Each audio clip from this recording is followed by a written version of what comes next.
दोस्तों, कभी किसी ने सोचा नहीं होगा कि एक दिन वो बहू जो राजमहल में रहती थी वही सड़क किनारे अपनी बेटी को गोद में लिए भीख मांगती नजर आएगी। किस्मत जब पलटती है ना, तो राजा भी सड़क पर और गरीब भी भगवान बन जाता है।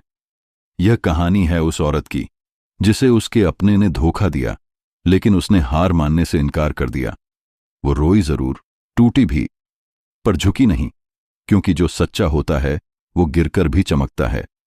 तो चलिए शुरू करते हैं एक ऐसी कहानी जो आपके दिल को छू जाएगी और सिखा जाएगी कि इज्जत कभी हालात से नहीं, अपने कर्मों से बनती है।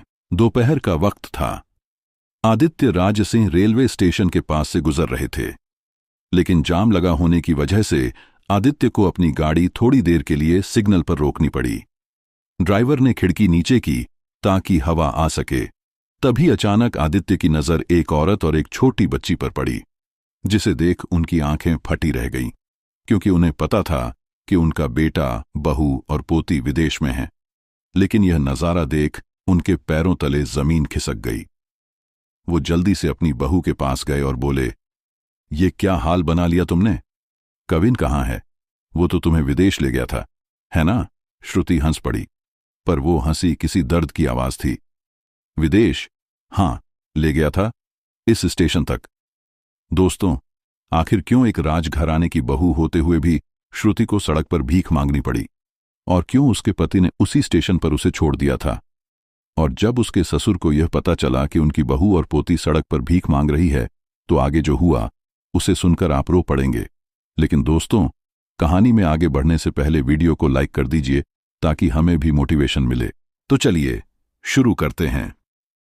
श्रुति का अतीत किसी कहानी से कम नहीं था। उसके पिता मोहन वर्मा एक ईमानदार और सादे स्वभाव के व्यक्ति थे। छोटे शहर में रहते थे, पर दिल बहुत बड़ा था। उन्होंने अपनी बेटी को हमेशा यह सिखाया था कि इज्जत कभी किसी के पैसों से नहीं, अपने कर्मों से बनती है। शायद यही वजह थी कि जब श्रुति बड़ी हुई तो उसके संस्कार किसी राजघराने की लड़की से कम नहीं थे। दूसरी तरफ इस शहर का सबसे बड़ा नाम था आदित्य राज सिंह, एक ऐसा इंसान जो अपनी मेहनत से अरबों की कंपनी का मालिक बना था। दौलत, नाम, इज्जत सब कुछ था उसके पास, लेकिन एक चीज की कमी थी, अपनापन। आदित्य का एक ही बेटा था, कविन, जो विदेश से MBA करके लौटा था। स्मार्ट, स्टाइलिश और हर लड़की का ख्वाब। लेकिन उसमें एक चीज की कमी थी, संस्कार। आदित्य हमेशा सोचता था कि कोई ऐसी लड़की हो जो उसके बेटे की जिंदगी में स्थिरता लाए, जो इस घर को संभाल सके और इस खानदान के संस्कारों को आगे बढ़ा सके। तभी एक दिन उसे अपने पुराने दोस्त मोहन वर्मा की याद आई। वह तुरंत उसके घर गया। दोनों एक दूसरे से मिलकर बहुत खुश हुए, और जब आदित्य की नजर श्रुति पर पड़ी तो वह बस मुस्कुरा दिया। आदित्य ने मोहन से कहा, मोहन, मेरी एक ख्वाहिश है कि तेरी बेटी मेरे घर की बहू बने। यह सुनकर मोहन चौंक गए। आदित्य, हम छोटे लोग हैं, तुम्हारे जैसे बड़े घर में मेरी बेटी कैसे? आदित्य ने बात काट दी। छोटा कोई नहीं होता मोहन, और बड़ा होना सिर्फ पैसों से नहीं, दिल से होता है। श्रुति उस वक्त कमरे के बाहर थी। उसके दिल में डर भी था और आदर भी। उसने अपने पिता से कहा, पापा, अगर आपको लगता है यही सही है तो मैं तैयार हूं। फिर पूरे शहर में वह शादी हुई, ऐसी शादी जिसे लोग सालों तक याद करते रहे। आदित्य राज सिंह ने अपनी बहू का स्वागत रानी की तरह किया। श्रुति के सिर पर लाल दुपट्टा था और आंखों में अनजान सफर का साया। शादी के बाद कुछ महीने बेहद खुशनुमा थे। आदित्य उसे बेटी की तरह मानता था, पर किस्मत को कुछ और ही मंजूर था। आगे क्या हुआ, जानिए भाग 2 में, जहां शुरू होगा धोखे और दर्द का सिलसिला। शादी के बाद आदित्य के घर में खुशियों की लहर थी, लेकिन कहते हैं खुशी ज्यादा देर तक नहीं टिकती। कविन अब पहले जैसा नहीं रहा। वो श्रुति से बातें करता था, पर मन से कभी उसे अपना नहीं पाया। धीरे धीरे उसका गुस्सा बढ़ने लगा। कभी कहता, तुम्हें थोड़ा मॉडर्न होना चाहिए श्रुति, ये सादगी अब पुरानी हो गई है। कभी कहता, तुम गांव की हो, मैं शहर का। श्रुति हर बात को हंसी में टाल देती। उसे उम्मीद थी कि वक्त सब ठीक कर देगा, पर वक्त बेरहम निकला। श्रुति हर रोज मंदिर में दीप जलाती, पति की सलामती की दुआ मांगती, और उसी वक्त कविन किसी और की बाहों में था। वह लड़की थी रिया, कविन की कंपनी में नई ज्वाइन हुई। स्मार्ट, खूबसूरत और बेबाका। वो बातें करती थी फ्रीडम की, जो श्रुति के संस्कारों में नहीं थीं। धीरे धीरे कविन का दिल रिया के लिए धड़कने लगा। श्रुति अब उसके लिए एक जिम्मेदारी भर रह गई थी। एक दिन रिया ने कहा, कविन, अगर मुझसे सच में प्यार करते हो तो श्रुति और उस बच्चे को छोड़ दो। वो शब्द श्रुति की किस्मत पर आखिरी मोहर थे।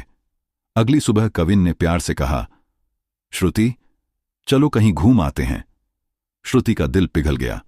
उसे लगा सब ठीक हो गया है। गाड़ी स्टेशन के पास रुकी। कविन बोला, मैं टिकट लेकर आता हूं, तुम यहीं रुको। श्रुति अपनी बच्ची को गोद में लेकर मुस्कुराई और इंतजार करने लगी। लेकिन कविन वापस नहीं आया। उसकी कार गायब थी। वो स्टेशन पर बैठी रही, बच्ची को सीने से लगाए। क्यों किया ऐसा कविन, क्यों? रात गहराती गई, पर कोई लौटकर नहीं आया। अगले दिन उसने साड़ी का आंचल फैलाया, लोगों के सामने हाथ बढ़ाया।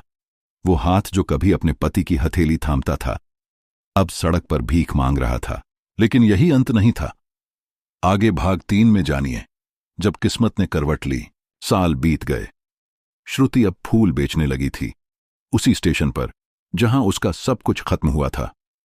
एक दिन दोपहर को आदित्य की कार उसी सिग्नल पर रुकी। उसने खिड़की से बाहर देखा। फुटपाथ पर वही औरत, वही चेहरा।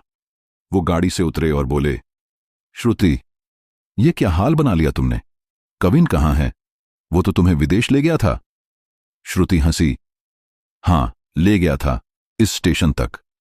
आदित्य की आंखों में पछतावे का समंदर था। श्रुति ने सब कुछ कह डाला। आदित्य फूट फूट कर रो पड़े। उन्होंने कहा, मुझे माफ कर दो बिटिया, मैं उस बाप का बाप हूं जिसने तुम्हारा सब कुछ छीन लिया। उन्होंने कहा, चलो मेरे साथ घर। पर श्रुति ने मना कर दिया। अब मैं किसी के रहम पर नहीं जीऊंगी, अब मैं अपनी इज्जत खुद कमाऊंगी। कुछ महीने बाद कविन अकेला था। रिया उसे छोड़कर चली गई थी। वो टूटा हुआ, पछतावे में डूबा, अपने पिता के घर आया। दरवाजा खुला, सामने थी श्रुति। उसकी आंखों में न शिकायत थी, न गुस्सा। कविन उसके पैरों में गिर पड़ा। मुझे माफ कर दो श्रुति, मुझसे गलती हुई। श्रुति बोली, गलती नहीं, पाप हुआ है और उसकी सजा तुम भुगत चुके हो। उनकी बेटी आगे बढ़ी, आप मेरे पापा हो। कविन की आंखों से आंसू बह निकले। हां बेटा, मैं ही हूं। तो अब हमें कभी स्टेशन पर नहीं छोड़ोगे ना? कभी कभी जिंदगी हमसे सब कुछ छीन लेती है, पर अगर हौसले जिंदा हों तो वही जिंदगी हमें मुकाम भी दे देती है।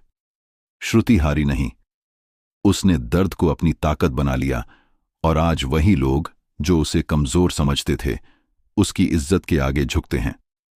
दोस्तों, अगर ये कहानी आपके दिल को छू गई हो तो इसे अपने दिल से शेयर करना, क्योंकि क्या पता किसी के हौसले को फिर से जगा दे।